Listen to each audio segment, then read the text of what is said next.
네, 여러분 안녕하십니까. 10월 21일 금요일 아침 매일 성경 묵상 함께 나누겠습니다. 오늘은 사무엘하 19장 16절에서 39절까지 말씀인데요. 제가 앞부분 16절과 18절까지를 읽겠습니다.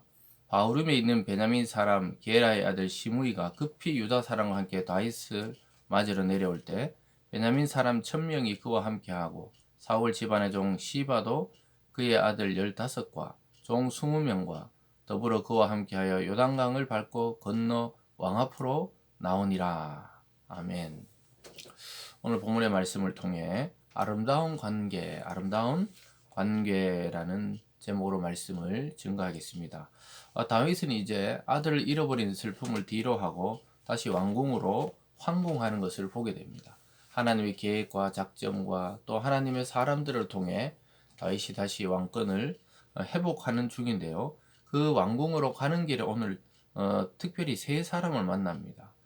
시므이와 또 무비보셋과 바르실레라고 하는 이러한 세 사람의 만남과 또 그것에 대한 처분을 통해 다윗이 얼마나 은혜로운 사람이며 또 하나님이 주신 승리 앞에 생명의 해함이 없도록 하기 위해서 아름다운 관계를 유지하는 것을 보게 됩니다.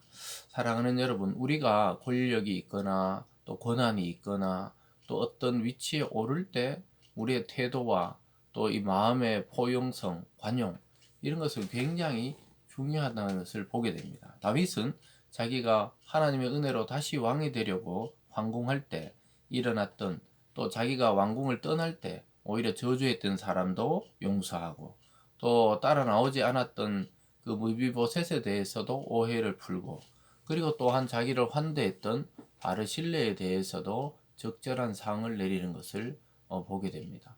이런 것을 통해 우리는 신앙인이 또 그리스도 안에서 그리스도인으로서 우리가 사람과의 관계를 어떻게 맺고 또 어떤 마음으로 그들을 대해야 하는지 오늘 배우게 됩니다. 더 나아가서 주님께서는 원수를 사랑하라 이런 말씀하셨는데요.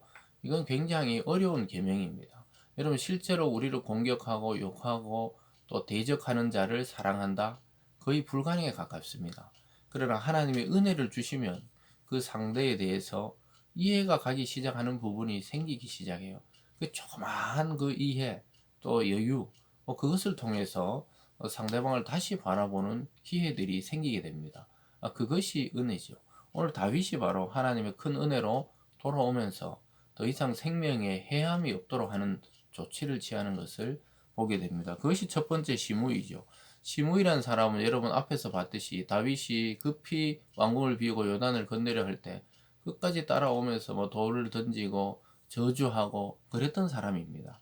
그런데 이 사람이 다시 다윗이 돌아오니까 급히 왕을 맞으러 내려오는 것을 오늘 16절에서 이렇게 말하죠. 바후림에 있는 베냐민 사람 게라의 아들 시므이가 급히 유다 사람과 함께 다윗을 맞으러 내려왔다. 이 사람은 다시 다윗이 돌아오니까 정신이 팍 든 거죠. 자기가 했던 일들이 생각납니다. 그래서 빨리 왕께 가서 이야기합니다. 19절로 가보면 왕께 아뢰되 내 주여 원하건대 내게 죄를 돌리지 마옵소서. 내 주 왕께서 예루살렘에서 나오시던 날에 종의 패역한 일을 기억하지 마시오며 왕의 마음에 두지 마옵소서. 이렇게 말하고 있습니다. 자기가 잘못했다는 거예요. 그리고 실제로 이 사람은 그 권력에 따라 왔다 갔다 하는 사람이었는데 다윗이 다시 돌아오니까 막 자기가 이제 죽을 것만 같아서 막 나를 기억하고 마음에 두지 말라. 나 정말 그 당시 제정신이 아니었다. 이런 말을 하고 있는 것이죠. 그러면서 그랬을 때 다윗의 부하들은 바로 죽이자 그랬어요. 21절에 수레의 아들 아비새가 대답하여 이르되 시므이가 여호와의 기름 부으신 자를 저주하였으니 그로 말미암아 죽어야 마땅하지 아니하나이까 하니라. 정말로 이 부하들이 봤을 때 저 어이없잖아요. 갈 때 그렇게 저주하고 욕하고 다윗에게 그렇게 돌을 던지고 했던 자가 다시 왕이 되어 돌아온다니까 태도를 바꾼 거죠. 그러니까 이 부하들로 봐서는 당연히 없애자 이러고 싶죠. 근데 다윗이 이렇게 말하죠. 22절에 다윗이 이르되 수라의 아들들아 내가 너희와 무슨 상관이 있기에 너희가 오늘 나의 원수가 되느냐. 오늘 어찌하여 이스라엘 가운데 저 사람을 죽이겠느냐. 내가 오늘 이스라엘의 왕이 된 것을 내가 알지 못하리요 하고 내가 다시 왕이 되며 이스라엘 전체의 왕으로 서게 되는데 하나님이 그런 은혜를 주신 날 죽음을 보아서 되겠느냐 이 말입니다. 하나님께 은혜를 입어서 이렇게 되었다는 것을 말씀하고 있는 것이죠. 그래서 다윗은 사실은 그가 저주할 때 가만히 두라 그랬을 때는 하나님이 저 사람을 통해 저주한다 그랬고, 오늘 돌아올 때는 자기가 왕으로 다시 서게 되는데 이때 피를 흘리고 대적을 만들 필요가 없다는 정치적인 이유도 있는 것이죠. 어쨌든 23절에 왕이 시므이에게 이르되 내가 죽지 아니라 하고 그에게 맹세하니라. 죽이지 않는 모습을 보게 됩니다. 이 다윗이 얼마나 큰 그릇인지를 여기서 다시 한번 보여주는데요. 이것은 그냥 인간이 마음이 넓어 그런 게 아니에요. 하나님의 은혜를 통해 왕이 되고, 은혜를 통해 다시 돌아오고, 은혜를 통해 자기의 사람들을 통해 하나님이 일하셨다는 것을 깨달은 자는 이렇게 할 수밖에 없는 것이죠. 그리고 두 번째로 무비보셋은 사울의 손자였죠. 다리를 저는 자였는데 그가 왜 다윗이 탈출할 때 같이 가지 않았는지 다윗이 물었을 때 그는 자기 종이 나를 속였다고 이야기합니다. 26절에 보면요. 대답하되 내 주 왕이여 왕의 종인 나는 다리를 절므로 내 나귀 안장이를 지워 그 위에 타고 왕과 함께 가려 하였더니 내 종이 나를 속이고 종인 나를 내 주 왕께 모함하였나이다. 내 주 왕께서는 하나님의 사자 같으시니 왕의 처분대로 하옵소서. 자기는 실제 나귀 안장까지 지우고 가려고 그랬는데 자기 종 시바죠. 시바가 그럴 필요 없다. 그럴 필요 없고 나만 가면 됩니다. 이렇게 속여놓고는 다윗에게 가서는 사울의 손자가 다윗을 배반했다. 이렇게 하면서 이 무비보셋의 땅을 시바가 다 차지하게 되죠. 다윗이 성급하게 그걸 다 줘버리죠.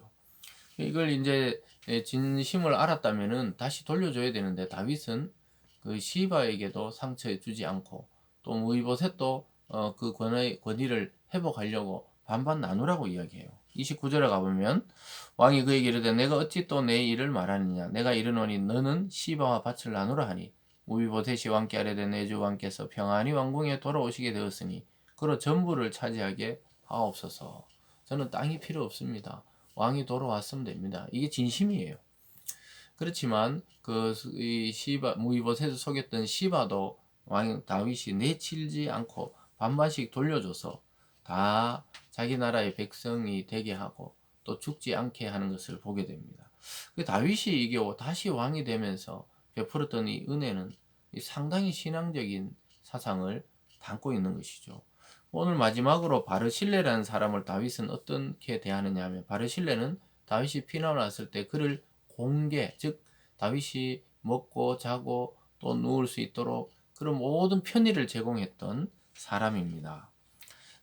그러면서 이렇게 말하죠. 33절에 왕이 바리실레 이르되 너는 나와 함께 건너가자. 예루살렘에서 내가 너를 공개하리라. 바리실레가 왕께 아뢰되 내 생명의 날이 얼마 있사옵겠나이까. 어찌 왕과 함께 예루살렘으로 올라가리까. 무슨 말이냐면 너가 나를 내가 어려울 때 공개했듯이 내가 너를 이제 왕궁에 모셔놓고 함께 살겠다. 이렇게 말하니까 바리실레가 내 나이가 너무 많고 이제 곧 하나님 부르심 따라서 죽을지도 모릅니다. 내가 지금 올라가서 뭘 보겠습니까? 이렇게 말해요. 35절에 내 나이가 이제 80세라 어떻게 좋고 흉한 것을 분간할 수 있사오며 음식의 맛을 알 수 있사오리까. 이 종이 어떻게 다시 노래하는 남자나 여인의 소리를 알아들을 수 있사오리까. 어찌하여 종이 내 주와 함께 아직도 누를 끼치리가. 짐만 됩니다.